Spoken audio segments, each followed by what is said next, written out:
반갑습니다. 고맙습니다.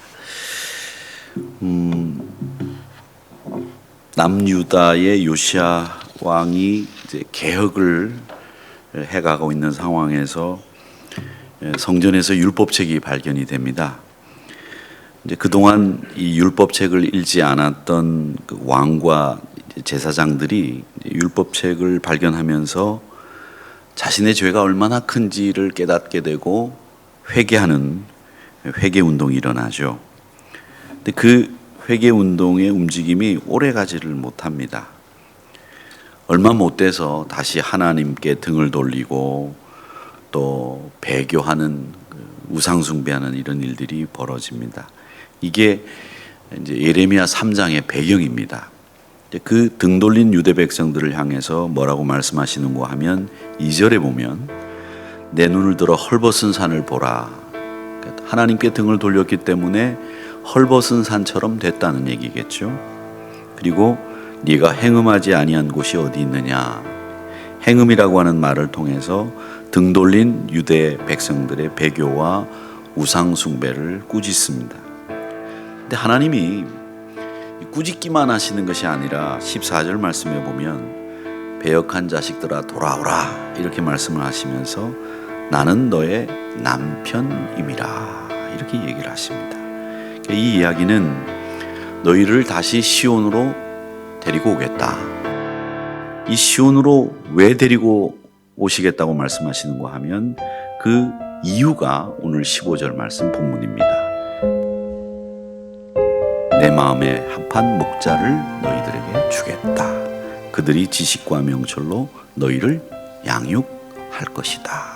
이렇게 얘기를 하시면서 이스라엘 백성들을 이끌 목자를 너희들에게 주겠다. 이렇게 말씀을 하시는 겁니다. 이 지도자, 목자는 공동체에서 상당히 중요합니다.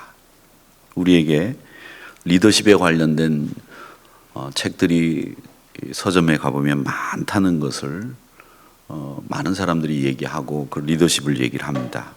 근데 그 리더십이라고 하는 것도 사실은 성경에 여러 모양의 리더십들이 소개되고 있고 저는 이 성경적인 리더십을 갖는 많은 리더들이 이 건강한 기독교 공동체 리더들로 세워지게 될 때에 참 아름다운 우리 대한민국을 만들 수 있지 않을까.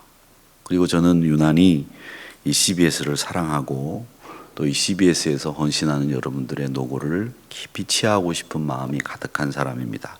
절대 아부가 아닙니다. 분위기가 약간 이 딱딱해져 있는데 편안하게 예배 드리세요. 뭐 이렇게 막 저를 이렇게 배관시하는 눈으로 안 봐도 되고 저한테 이렇게 너무 마음을 놓아도 안 되겠지만 이제 편안하게 예배를 드리죠. 하나님 앞에 영광 돌리는 시간인데 그렇지 않습니까? 그리고 저는 이 딱딱하고 이 딱 이렇게 쉴드 치고 이런 거 별로 좋아하지 않습니다. 그냥 왜 얘기할 때 사람들이 얘기할 때 그냥 얘기하면 내 패를 싹 다 보여주고 시작을 해버립니다. 이게 제일 간단하고 단순하고 좋습니다. 안 그렇습니까? 그렇지, 그렇게 해야 됩니다. 분위기 얘기하다가 괜히 20분 안에 끝내야 되는데 죄송합니다. 이제 그런데 누구나 이 기독교 공동체 안에서 가져야 되는 리더십에 대해서 좀 생각을 해보자. 저는 신약 성경에서는 이 리더십 그러면 베드로의 리더십을 제일 먼저 생각하고 싶습니다. 그 베드로의 리더십의 특징은 뭐냐면 충성이에요. 로열티죠. 십자가에 거꾸로 매달려 순교한 사실 그거 하나만 보더라도 그가 얼마나 충성스러운 리더십을 가진 지도자였는가 이걸 우리가 알 수 있고요. 또 베드로의 리더십 두 번째는 성령으로 변화된다는 거죠. 성령으로 변화되기 전에는 그는 두려움에 휩싸여 있어서 갈릴리 방언을 말하는 것만으로도 사람들에게 자기 신분이 노출될까 봐 걱정했던 사람, 그런 사람이었고요. 또 혈기가 굉장히 대단해서 대제사장 말고의 귀를 칼로 내리치는 이런 혈기 어린 행동을 했던 사람입니다. 그런데 그가 성령 받고 은혜 받고 나니까 담대함을 가지게 됐고 그 혈기가 죽어들게 됐고, 그러면서 정말 주를 위해서라면 내가 죽어도 좋다라고 하는 용기 있는 사람이 됐다라는 겁니다. 그래서 이 베드로가 성령을 받는 순간에 초대교회 리더십이 세워지게 되는 것 아니겠습니까? 그리고 세 번째 리더십은 그의 은혜입니다. 사도행전 2장 40절 41절 말씀에 보면 여러 말로 확증하며 권하여 이르되 너희가 이 패역한 세대에서 구원을 받으라 하시니, 그 말을 들은 사람들 숫자가 3,000이나 더했다라는 사도행전 2장 40절의 보도를 보면 그가 은혜의 사도였다, 은혜 있는 리더십을 가지고 있었다라고 하는 거죠. 그래서 이 베드로의 리더십은 충성, 그리고 성령으로 변화, 그리고 은혜, 이 세 가지의 리더십을 가지고 있었는데, 이 리더십은 세상에서 말하는 리더십이 아니라 성경 안에서 말하는 리더십이었고, 그 리더십으로 무장한 이 베드로는 초대교회에 교회를 세우는데 큰 역할을 했다라고 하는 거죠. 구약 성경의 또 리더십을 얘기하자면 이 구약 성경의 리더십의 첫 번째 1인자는 제 생각에는 느헤미야입니다. 성벽을 재건한 이 느헤미야는 저는 개인적으로 굉장히 좋아합니다. 왜냐하면 제가 느헤미야를 가지고 40일 특별 새벽 기도를 하면 꼭 교회 안에서 역사가 일어났거든요. 그런데 제가 이 느헤미야를 굉장히 좋아하는 이유는 그런 역사도 일어났지만 느헤미야의 합리적이고 지성적이고 그리고 또 열정적인 그 리더십이 우리가 본받을 만한 사람이다, 이런 생각이 듭니다. 율법을 어기고 이방 여인들과 결혼한 제사장을 비롯해서 부정한 유대인들, 부적절한 결혼 생활을 청산하고 신앙적인 지도자로 거듭나야 된다라고 촉구했던 사람이 누구냐? 이 느헤미야입니다. 근데 당시에 제사장을 건든다고 하는 것은 이 계란으로 바위를 치는 거하고 똑같았거든요. 느헤미야가 물론 뭐 총독 신분이기도 하고 탁월하기도 했지만 그가 그런 기존 기득권을 가지고 있는 세력과 맞서서 싸울 수 있었던 것은 그의 탁월한 리더십 때문이었다라고 하는 겁니다. 그 위대한 민족 지도자가 될 수 있었던 느헤미야의 기도 내용을 보면 13장 22절에 느헤미야 13장 22절에 이 기도문이 나옵니다. 뭐라고 되어 있느냐? 내 하나님이여 나를 위하여 이 일도 기억하시옵고 주의 크신 은혜대로 나를 아끼시옵소서, 이런 말씀이 나옵니다. 이 말은 하나님 앞에 내가 얼마나 충성했는지 이 사실을 하나님 기억하십시오. 그리고 나도 그 충성을 변함없이 감당하겠습니다 라고 하는 각오를 내비치는 기도문이었어요. 그래서 이 느헤미야의 첫 번째 리더십은 뭐냐? 비전을 품고 기도하는 지도자였다는 거죠. 비전이 없으면 안 돼요. 꿈을 꿔야 이 리더십이 완성이 됩니다. 그렇게 이 느헤미야가 비전을 품고 기도했는데, 이 느헤미야 1장 3절에 보면 이 바사의 그 수산성에 있을 때 예루살렘을 정찰하고 돌아온 신하의 보고를 받지 않습니까? 그 보고를 받는데 기가 막혀요. 예루살렘 성문은 허물어지고 성문은 불타고 그냥 갈대가 꽉 차가지고 예루살렘이라고 하는 곳이 완전히 승냥이와 동물들의 아지트가 되고 말았다라고 하는 겁니다.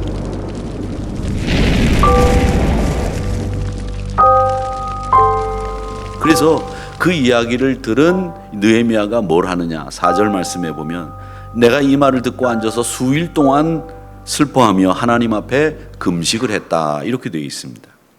수일 동안 슬퍼하며 금식했다. 이 말은 금식이라는 건 생명을 걸고 기도했다는 말 아닙니까?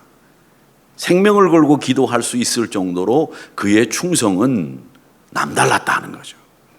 민족의 죄악을 자기의 죄인 것처럼 짊어지고 기도하는 지도자였다.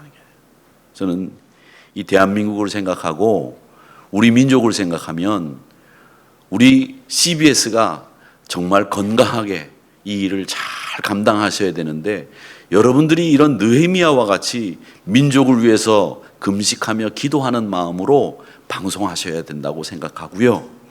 이 일을 위해서 여러분들이 부름받았다는 것은 자부하셔도 좋습니다. 그리고 박수받아 마땅하다고 생각합니다. 이렇게 비전을 품고 기도하는 느헤미야의 리더십이 이 성벽 재건을 이루었고 민족 공동체를 다시 살아나게 만들었다. 느헤미야의 두 번째 리더십은 동역자를 세웠다는 겁니다. 크리스찬 A. 슈바르트라고 하는 사람이 있는데 자연적 교회 성장이라고 하는 책을 쓴 사람입니다. 이제 이 사람이 교회에 필요한 8가지 요소를 얘기를 쭉 하면서 뭘 얘기를 했느냐면 사역자를 세우는 지도력, 이게 필요하다는 거죠. 제가 성결교회입니다. 기독교 대한성결교회. 옛날에는 장감성 그렇게 불렀어요. 장로교, 감리교, 성결교. 저희 교회는 106년이 됐습니다. 독립문에서 독립문 성결교회로 제 전전 목사님이 원로 목사님인 이명재 목사님이라는 분이 우리 교단뿐만 아니라 한국교회 유명한 부흥 강사셨습니다. 우리 교단의 유명한 부흥 강사 그러면 이만신, 이명재 이렇게 돼 있습니다. 아주 카리스마가 장난이 아닙니다. 그래서 설교하기 전에 항상 당신이 가지고 있는 목회 철학을 외우게 하고 또 그걸 실천하게끔 만들어서 지금도 그런 분위기가 저희 교회는 쫙 흐르고 있습니다. 그 전통 한국교회 분위기, 목사님이라고 하면 막 이렇게 해야 되는, 제가 좀 그런 대접을 받고서 목회를 하고 있는 사람입니다. 그렇게 보이죠? 근데 제가 말씀드리려고 하는 건 그게 아니에요. 침례교, 순복음, 침례교회도 여러분 침례교 그러면 탁월한 목사님들, 리더십을 가진 목사님들이 쭉 있고, 순복음 그러면 뭐 우리가 다 아는 조용기. 성결교회는 지금 성결교 그러면 누가 있지? 이 부분에서 저희 목사들은 굉장히 많이 통회하고 생각을 지금 바꿔 고치고 있습니다. 지도자를 탁월하게 세우지 않은 그 일 때문에 우리 교단이 지금 장감성에서 저 밑으로 내려갔다라는 그런 통찰들이 지금 생기고 있습니다. 여러분, 사람을 잘 세우는 거 정말 중요합니다. 느헤미야 3장에 보면 이 성벽을 재건할 때 이 느헤미야는 40명의 책임자를 쫙 세웁니다. 그리고 함께, 그리고 같이, 이 두 가지 기치를 내걸고 그분들과 성벽 재건을 해요.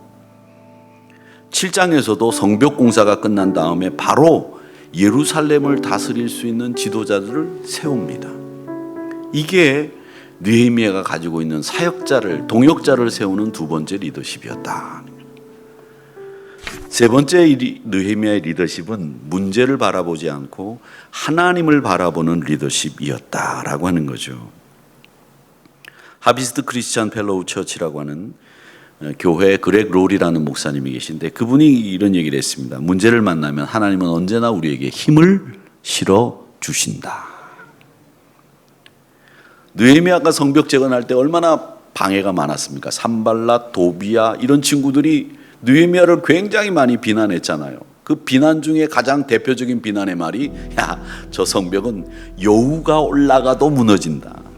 여우가 올라가도 무너진다. 이게 비난의 대표적인 말이었죠. 악담이죠. 인간들이 사는 세상에는 언제나 문제가 있습니다. 문제 없는 곳은 없습니다. 근데 여러분, 문제 보면 진짜 그냥 다 때려치우고 싶고 그냥 다 흩틀고 싶죠. 근데 좋은 지도자나 목자들은 하나님이 일하시도록 하나님이 일하시는 여지를 늘 마련해 두고 그게 가장 소중하다고 생각을 합니다. 그러니까 문제를 바라보지 않고 하나님을 바라보는 사람들은 하나님이 일하시는 그 자리를 마련해 두고 하나님이 일하실 때를 기다린다는 거예요. 그게 느헤미야가 가지고 있는 리더십의 특징 중에 가장 대표적인 특징이에요. 여러분, 내가 일하려고 하는 순간에 무너져요.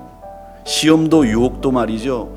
내가 기도 생활 많이 하고 말씀 많이 보고 말이야, 내가 신앙생활 이렇게 열심히 하면 사탄도 마귀도 이길 수 있어. 내가 이래도 내가 목사인데 말이야. 천만의 말씀. 성령 하나님이 도와주시지 않고 하나님이 함께 하시지 않으면 넘어지는 건 누구나 다 똑같아요.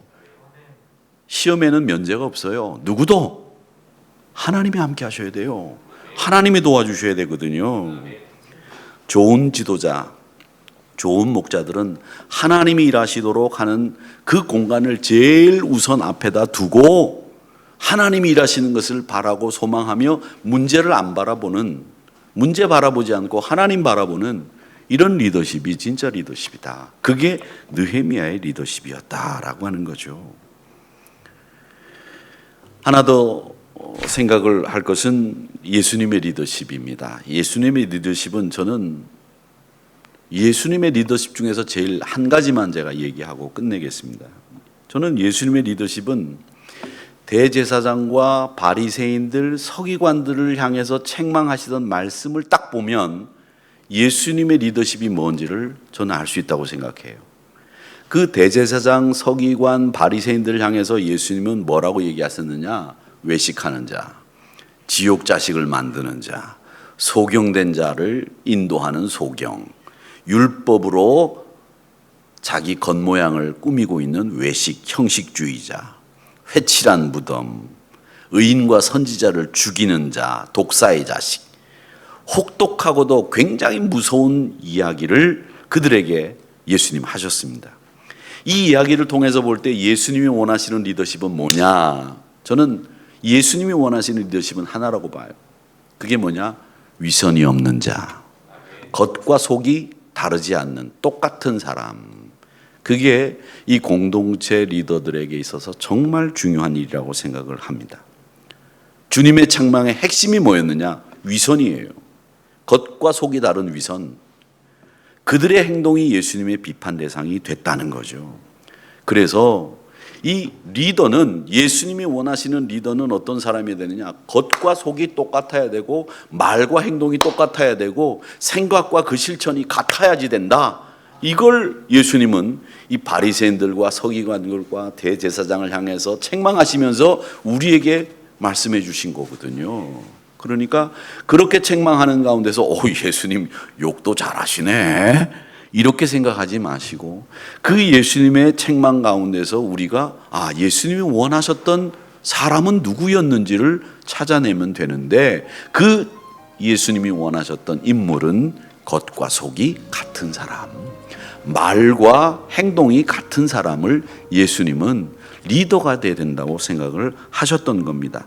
그래서 섬기는 사람이 되라, 같이 일하자, 그리고 언어가 반듯해야 된다, 이런 얘기들을 하신 겁니다. 여러분, 저는 누구에게나 다 리더십이 필요하다고 생각합니다. 그런데 이게 그냥 되는 게 아니라 훈련이 필요하죠. 베드로와 같이 되기 위해서, 느헤미야와 같이 되기 위해서 이 리더십은 훈련해야 됩니다.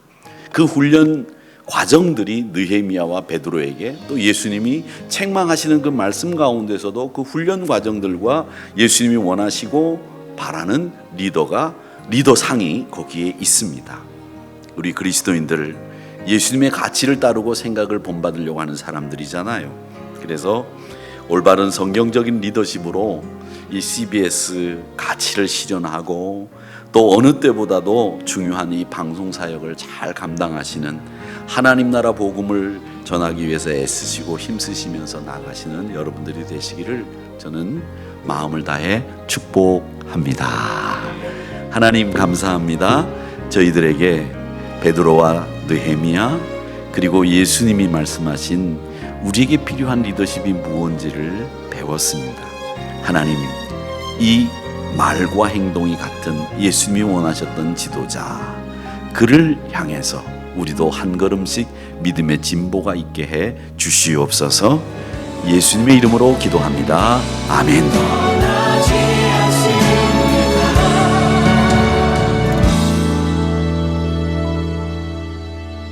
순